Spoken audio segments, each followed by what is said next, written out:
This is Professor I. M. Pedantic, speaking for Piano Teacher Press. I have been asked to speak on their lessons in composition. Many piano teachers love to incorporate composing into their teaching programs.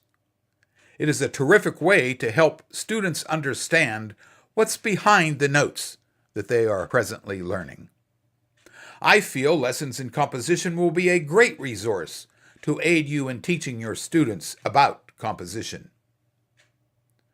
Lessons in composition brings to mind a story about my grand old friend and master composer, Johann Sebastian Bach. Very unfortunately, both of Sebastian's parents died by the time he was only 10 years old. He was raised by his older brother, Johann Christoph. Christoph continued the music education began at age 6 by Sebastian's father, Johann Ambrosius. And it is important to note that this included the practice of copying music. Now, Christoph was a good teacher for the young Sebastian, but he was something of a grump. He forbade the young Sebastian to copy from his prized collection of manuscripts, but this was most probably because the price of manuscript paper was so expensive back in the 17th century. Well, anyway, Lessons in Composition continues this old discipline of writing and copying music, and it is featured in each of our lessons in composition. Not only do students copy music through written work, they must play what they've written. This, as well as studies in theory, playing classics and specially arranged folk pieces, all these combine to be an important way of reinforcing the student's understanding of composition. Each are always included in each lesson in composition. The complete Lessons in Composition experience will be a comprehensive introduction for your students' musical education, and I highly recommend it. Now, Mr. Severino, founder of Piano Teacher Press, will walk you through one of our lessons in composition, going through it in much more detail so you can get a better picture of exactly how they work. Mr. Severino. Thank you, Professor Pedantic. I've decided to use our Lessons in Composition two-part writing as our example to explain how these complete folios work out. When you get your PDF file after you purchase your product, you will see a page that looks like this. Do not print this page. It is simply the organization of the PDF folio complete. The folio itself contains 3 major sections. This is the cover page, which is followed by a blank page. These 2 pages you do not need to print out. But part 2, which contains the main body of the folio, the complete Lessons in Composition, it covers the material from pages 3 through 14 in the folio. These pages you may print. The final part, part 3, gives you the terms of your copyright or license agreement. These you may or may not print out, but please do read them so you understand your agreement, the agreement you made with Piano Teacher Press. This is the title page. This lesson in composition, imitation solos, deals in 2-part writing.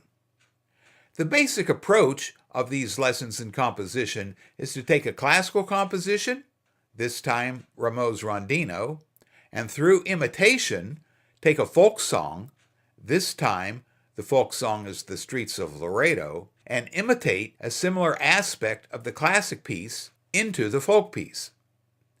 In this case, we take the 2-part nature of the Rondino and imitate that in our arrangement of The Streets of Laredo. The benefit to the student is in seeing the relationship, the similarity between their classical piece and their folk piece.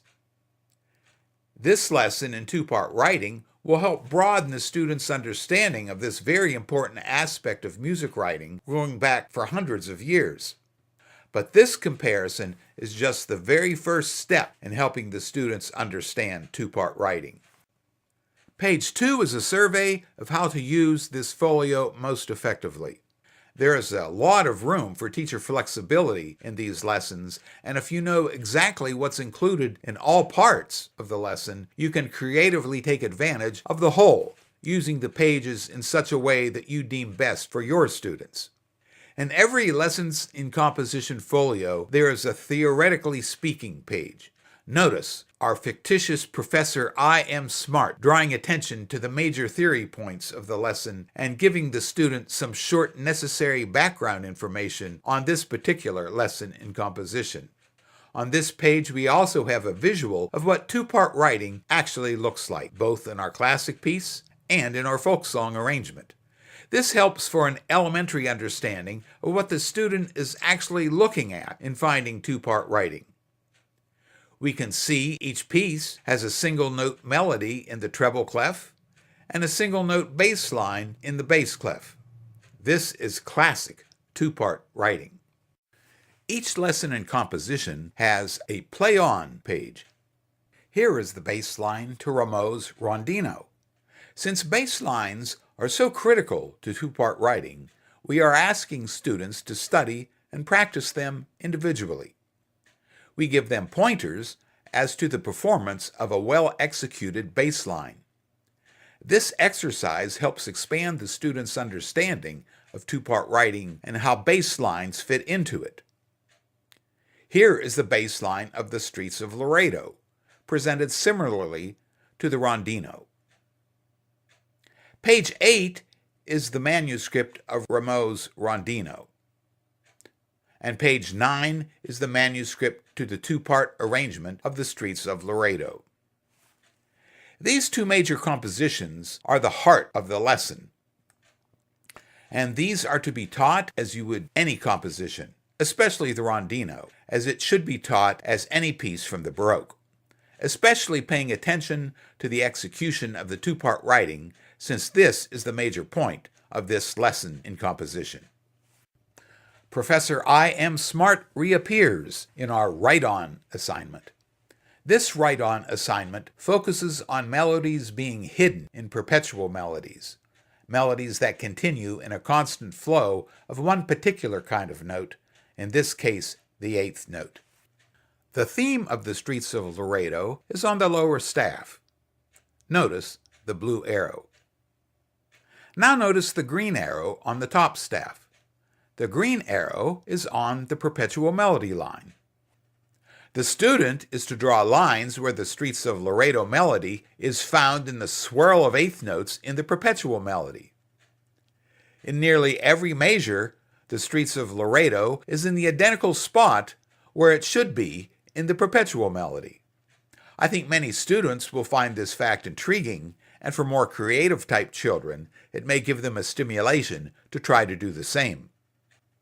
Here, the student is given a two-part version of The Streets of Laredo in a way that even more closely patterns itself after the Rameau Rondino. A perpetual eighth note melody in the right hand with a single note bass line in the left hand. Finally, here is a copy of the certificate. There is a little box to check for the completion of each part of this lesson. The memory box is optional, but it is there because I'm sure many teachers encourage memory work for their more academic assignments.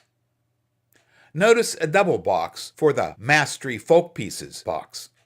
One box is for each arrangement of The Streets of Laredo. There are also boxes for completing the write-on and the play-on assignments. I think after going through all the elements of this lesson, you will have a good basic grasp of two-part writing, in addition to a beginning understanding of bass lines and perpetual melodies. I hope you and your students will receive great joy and benefit in this lesson in composition, two-part writing.